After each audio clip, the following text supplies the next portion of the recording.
Here's right, man. That is a freaking day. Nice one, man.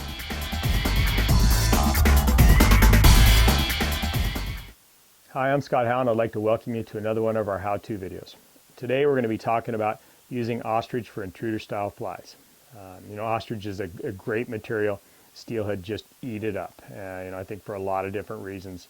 One, it's a very supple material that swims well in the water. Two, it's a material where these hurls are able to kind of swim independently of each other. It gives the fly a real, buggy, kind of leggy look that I just don't think the fish can refuse. We've used a lot of different materials over the years when tying intruders, and now we've kind of evolved to the point where Ostrich is kind of the mainstay material when we're tying such flies.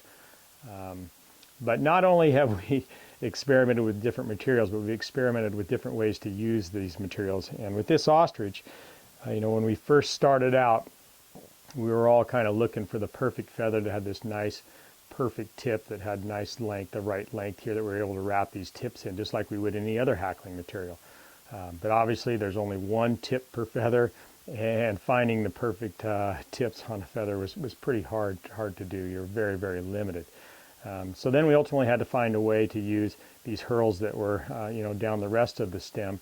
And how we did that initially was by splitting the stem, trimming it down, soaking it. Then we could wrap that just like we would any other hackling material. But to tell you the truth, that's a real pain in the butt. I don't do that very much anymore.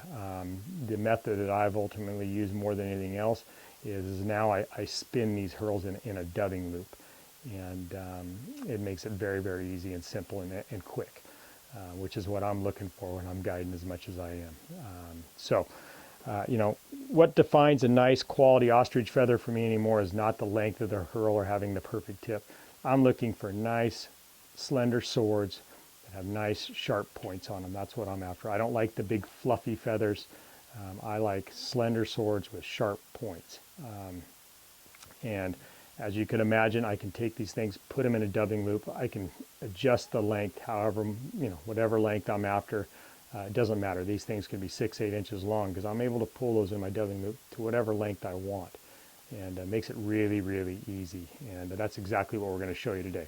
We're going to show you how to take a feather like this, put it in a dubbing loop, spin it, and make a nice front hackle or back hackle or whatever it be for an intruder style fly. Let's get to the vise and do it.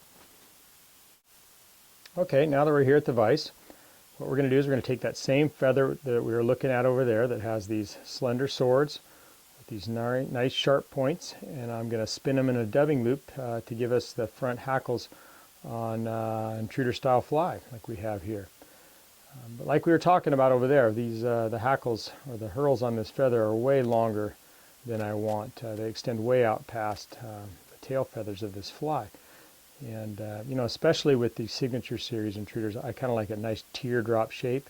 And how I create that is by having my front hackles only extend partially into my tail hurls, which, kind of a third or halfway into my tail hurls give me that nice teardrop shape that I'm looking for.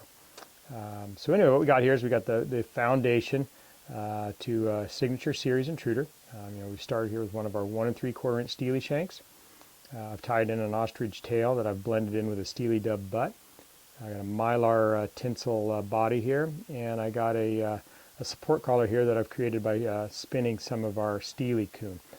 We've actually done a video on that you'll find on our site, spinning Steely coon, which will help you create these support collars. And anyway, you'll also notice here that I've kind of left a space here between the front of my support collar and my lead eyes, and that will give me room to actually wrap that front hackle. So yeah, leave yourself a little space there. Anyways, we go to spin this. What I'm going to do is I'm going to Make a dubbing loop. Tie it in, back out of our way.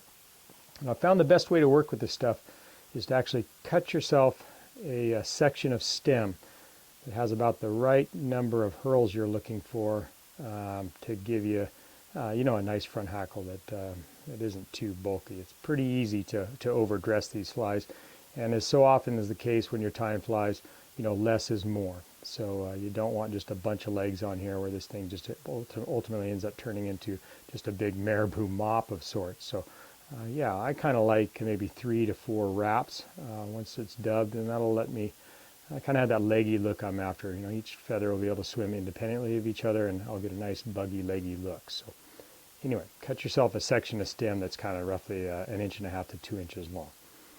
And then what I'll do is I'll take that dubbing loop that I had, and we'll open that up.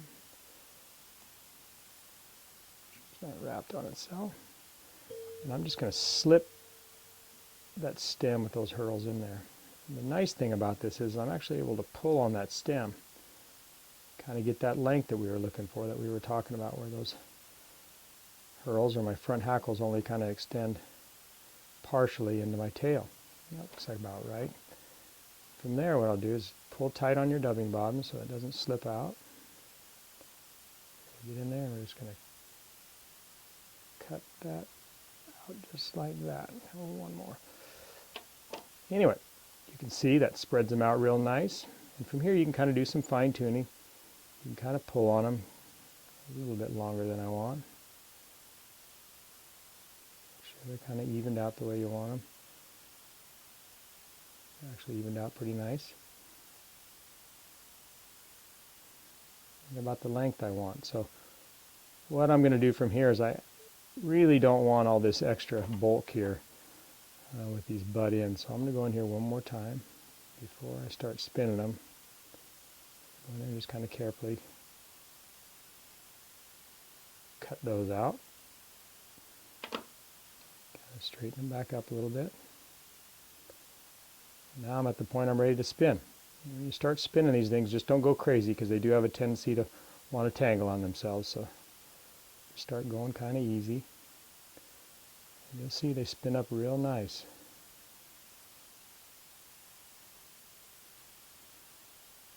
This one's spinning up real nice and even. They do have a tendency to want to tangle, so as they do, I kind of go in there with a pick, move it back into my whip finish here, and just kind of untangle them a bit as they start to wrap on each other. You do want to wrap them nice and tight, because you don't want them to fall out or pull out of your dubbing loop. Anyway, what you end up with here, rather than a dubbing brush, is you kind of end up with an ostrich brush here. That looks good. That one wrapped up nice and even. So, as I get to this point, what I'm going to do is I'm just going to kind of wrap that in that space there in front of my support collar, just like I would any other hackle. As I wrap it, be careful to kind of pull them back on themselves. Be as careful with this as you want. You just want to wrap each wrap right in front of the other one, pulling them back as you wrap. You can be as careful with this as you want. I'm sometimes probably think I'm a little too careful. There you go. Just keep wrapping each one right in front of the next.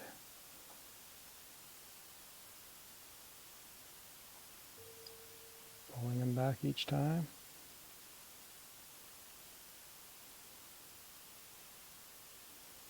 As you can see with this one, I ended up with about 4 wraps.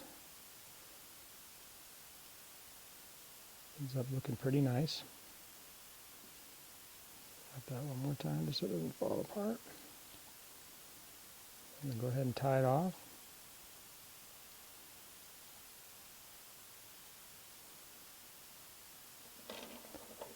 Cut her off here. Go back in here and just kind of wrap over the top of it just a little bit so it fall out and stay in place, but kind of turn this to the side so you can see. But what I end up with is a nice front hackle, not overdressed. You'll be able to see each pearl will be able to swim independently of each other, and see, I'll give it that nice leggy look that we're after. I also want to point out that you know, this method just isn't for the front hackles. You know, there's a lot of guys that like to tie 2 station flies where they like a hackle on the back, so you could just as easily do this on the back end of the fly as well, and you get a nice two station fly. But for this signature series fly, we're basically ready to, at this point, go ahead and finish the front end of the fly off, and we're done. So anyway, I hope that helps.